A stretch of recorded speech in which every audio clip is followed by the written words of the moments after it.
Hello world, my name is Nicholas Ortiz, filmmaker, proud New Yorker, and I'm here to tell you that bacon, egg, and cheese on a roll, salt, pepper, ketchup is a single word. Welcome to Movie Making Mondays, where I share my tips, tricks, and methods to making my films and hope that it inspires you to make yours. Today I'll be going over my method for story flow and overall structure when in the outline to screenplay phase of my projects. When I'm in the outline phase, I'm always imagining the film in my head. I know how I want it to begin and end the overall story, and so I want to populate the middle of my story with peaks and valleys that drive it forward and feel like the natural extensions of it. I know a lot of filmmakers, I've watched a lot of indie films of a variety of budgets, and my overall critique of those films is that there's no cohesion between the tonal shifts of their story.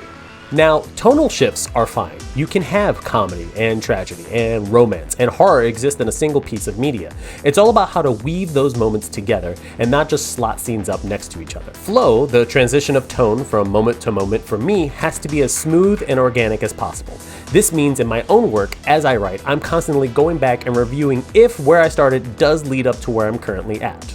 An example is recently, I'm currently in the midst of writing my second feature screenplay, and I had this rather touching scene of the lead character mourning the loss of a parent. I loved writing that scene. It gave a great sense of the stakes involved, but there was one glaring problem. It kind of put an ending to their story at page 40. I felt like I didn't have a reason to continue with them from that point on. It also meant that I could not organically get them back into the main plot without some major hoops to jump. And finally, they would be coming back into the story way too late for my liking, especially since this is meant to be a 100-page script. So I went back and reread the script I had so far and decided to change everything from page 20 onward, moving the lead's action in the main story to way sooner and pushing back their catharsis more towards the end. It sounds like I'm rewriting as I'm writing, because I am. Writing is rewriting. In truth, my complete first drafts are actually fourth or fifth drafts. I can't really speak to any other writer's process, but I can't power through a screenplay draft to the finish line and then go back for revisions. I guess that's not how my brain works. I think it's because I know my ending from the outline stage and I can see the story issues as they come up and deal with them as they happen and not discover those issues later. For format, I use the standard Warner Brothers screenplay format as my base. However, when I write whole sections that don't contain dialogue, I really like selling the scene details so that my writing takes a prose-like state. The cold door creaks open as the hero enters the dark haunted mansion. The scurry of pests, both seen and unseen, is heard. The hero fumbles with the flashlight. The metal switch echoes loudly in the cobweb covered halls. The light finally strikes on, a warm beam against the cold, almost monochromatic environment. I know some people say that a screenplay should not have this, but I like it for my stuff. Again, for me, I'm selling people on my idea for a film, and what better way to sell them than to guide their imagination to where I envision the film going. There aren't any real etched in stone rules for this stuff. Guidelines for formatting? Sure. Hard rules for storytelling style that you must never break? Nope. To keep the page readable, I break up the action in general sections into short paragraphs, no more than 5 lines at a time.